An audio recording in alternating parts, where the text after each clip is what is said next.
Pemerintah resmi meluncurkan paket stimulus ekonomi 2025 yang disebut program 8+4+5.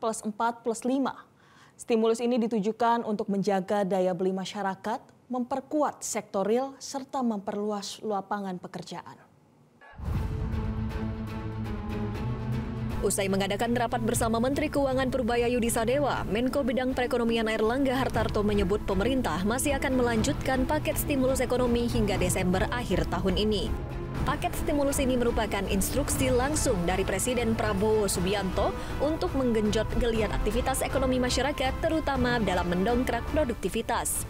Paket stimulus ekonomi yang diberikan terdiri dari 3 bagian. Yang pertama adalah 8 program akselerasi program 2025, termasuk diantaranya program magang lulusan perguruan tinggi, perluasan PPh 21 DTP untuk pekerja di sektor terkait pariwisata, dan bantuan pangan periode Oktober hingga November 2025.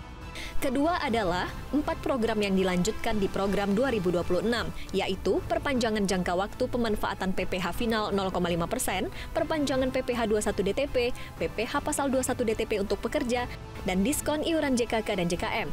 Ketiga adalah 5 program penyerapan tenaga kerja, termasuk diantaranya operasional koperasi desa, Kelurahan Merah Putih, Kampung Nelayan Merah Putih, revitalisasi tambak pantura seluas 20.000 hektar, modernisasi 1.000 kapal nelayan, dan perkebunan rakyat. Untuk didorong kepada pekerja lepas atau pekerja mitra, dalam hal ini ojol. Nah, ini kita akan dorong juga, yang pemerintah kemarin memberikan bantuan untuk 50% bayarnya. Nah, ini nanti teknisnya kita sedang siapkan. Kemudian juga fasilitasi daripada BPJS Naker untuk fasilitas perumahan, renovasi dan kepemilikan rumah. Dan kita sedang mempersiapkan juga program-program cash forward ataupun kerja padat karya di sektor perhubungan maupun di sektor perumahan. Sementara itu, Selyos menilai diskon iuran jaminan kecelakaan kerja JKK dan jaminan kematian atau JKM untuk bukan penerima upah BPU seperti ojek online, petani, pedagang, dan nelayan sebagai hal positif.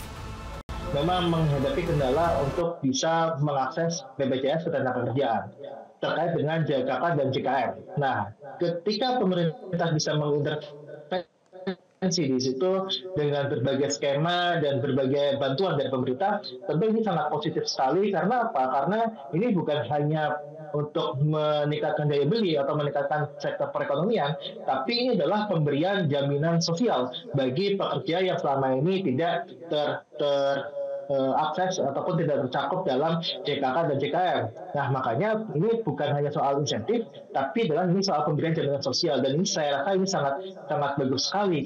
Dan yang kedua adalah kalau kita melihat ini bisa menyeret ataupun mengajak pekerja bukan penerima upah ini dia mengakses BPJS Ketenagakerjaan lebih luas lagi gitu kan. Selama ini memang terkendala bahwa mereka pendapatannya bukan bulanan, pendapatannya harian. Bagaimana mereka mengakses? Nah, makanya ini yang saya rasa juga harus didorong dari sisi aplikator.